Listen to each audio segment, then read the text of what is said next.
嗨嗨，我是凯莉，这里是凯莉速走走。今天呢，我想来跟大家讲一则警察朋友所提供的他自己的亲身经历。那么故事就开始咯。由于我在处理的过程中碰到了无法解释的事情，内容谈及的刑事案件过程，还有一些细节都会加以修饰。我之前待的分局呢，除了热闹、人口复杂外，辖内还有许多的河流。偶尔呢，处理无名尸或是浮尸，算是我们的家常便饭吧。对于浮尸，我们有很多种讲法，有的学长会直接讲浮尸，也有的会说鱼仔、肉球等等的，各地的说法都不太一样。那我自己呢，比较常听到同事称浮尸为鲨鱼。后来我去问了资深学长，我才知道，因为尸体浮在水面上，载浮载沉的，只露出部分的躯体，从远方看过去，就像是鲨鱼只露出鱼鳍在水面上的样子。久了，我们都会说处理浮尸案等于处理鲨鱼案的说法。那时候呢，我还是派出所的制服警察，那是一个深夜00到02时的单警大备。时值深夜呢，所内的电话与人声渐少，而我与值班的学弟正在所里面闲聊。突然呢，就有一阵电话铃声响了起来，打断了他。在静谧的深夜里显得格外的大声。电话里传来：“警察局吗？我要报案。我在快乐河边发现了一个像充气娃娃的东西，你们赶快派人过来看。”电话里的民众口气听起来非常着急，我们就回他说：“在河的什么地方？你等一下，我们马上过去。”那学弟记录了报案人的电话资料交给我后，我走出所外，发动了巡逻车就开往现场。我们辖区内呢有很多条河，河流边都有运动步道和路灯。即便呢是深夜有人走动也很正常。最初呢，我以为是有人趁黑在河边乱倒垃圾什么的，但是当我到了现场，我才发现事情并没有那么简单。现场是一个小桥，桥下面有河流，桥的四周都有步道跟路灯，灯光黄暗暗的，再加上深夜时分人烟非常的稀少，可以听到潺潺的流水声，空气中也带有些许的水汽跟凉意。我就看到呢，有一个男子站在离桥不远的步道，对着我挥手。我把车子停好之后，走到那个男子旁边，昏暗的灯光使他的脸看起来有一点模糊不清。他比手画脚的对我讲说：“我刚刚下班就想说来河边运动，怎么知道我跑到这里的时候，发现下面有躺着一个东西，看起来像娃娃。”但我不敢靠近，才想说找你们来看看。他这样说着，就指着步道下方的位置。由于路灯的灯光微弱，下面的状况基本上是什么也看不见。我拿出身上的手电筒，往他手指的方向稍微找寻了一下，远远的果然可以看到一个穿着蓝衣服、类似大型娃娃的东西卡在河流边的淤沙处。我拿着手电筒仔细找寻着附近可以下去的地方，在步道跟石墩的不远处，我找到了一处阶梯，可能是鲜少有人走动的关系吧。阶梯长满了青苔与杂草，我慢慢的摸黑往下，直到我踩到了软烂的泥巴。我依靠着手电筒微弱的灯光往前照，一手拿着手电筒，一手慢慢的撑着桥边的墙往前。我自己也离那个娃娃越来越近，下面的风声非常大，跟潺潺的流水声混合在一起。当时呢，周围漆黑一片，伸手不见五指。我手中的灯光呢，俨然成了万黑丛中一点光。我顾不得满脚的泥泞，试图加快往娃娃移动的脚步。我想要赶紧查看那到底是什么东西，但是湿滑的地面夹杂着青苔、泥土跟水，限制了我加快的企图。我只能慢慢的往前走，越靠近娃娃，扑鼻而来的怪味却越来越重。我刚开始下阶梯接触到泥巴的时候，闻到的是一股土味，现在空气中已经可以闻到一股尸臭味，夹杂着一点点淡淡的咸味，那味道还真是难以形容。但闻过之后，保证你终身会难忘。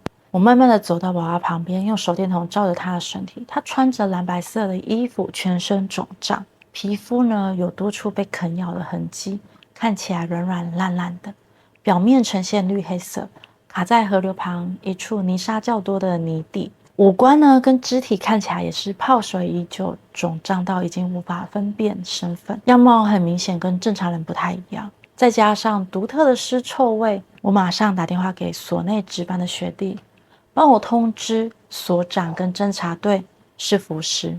什么？这么晚了，学长，你一个人在现场好吗？还是要我请勤务中心派支援过去？那学弟听我这样讲，他就很温暖的询问我说是不是需要帮助。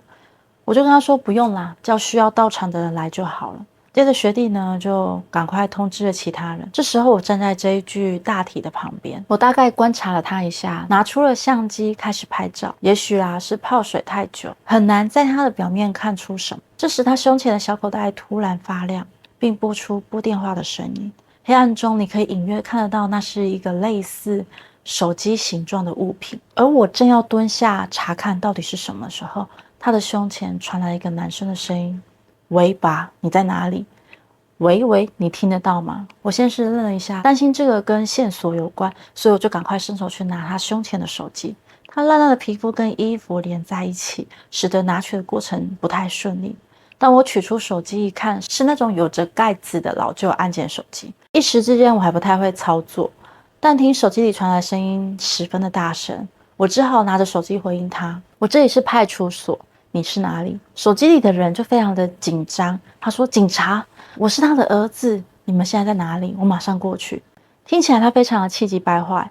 我告诉了他位置，他说会马上过来，就挂了我电话。整通电话呢，我们没有讲超过10秒的时间。过没多久，所长及侦察队陆续到场，原本漆黑的环境多了几道灯光。妈的，人家说刚毕业坐不住值班台，果然是真的。这么晚还有鲨鱼可以捞。所长呢就站在阶梯上站着3、7步，碎碎念着。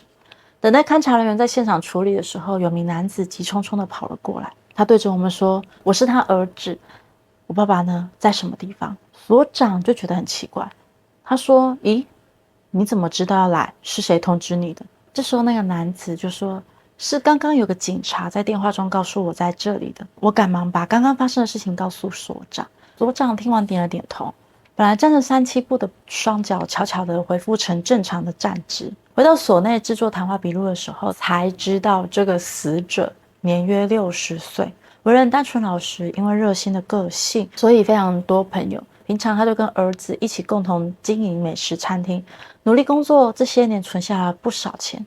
但好几年前因为接到诈骗电话，误信餐厅遭到政府单位锁定，需要拿钱交给政府指派的专员，还被警告说不能告知亲朋好友。一夕之间，他将辛苦挣来的积蓄拱手让人。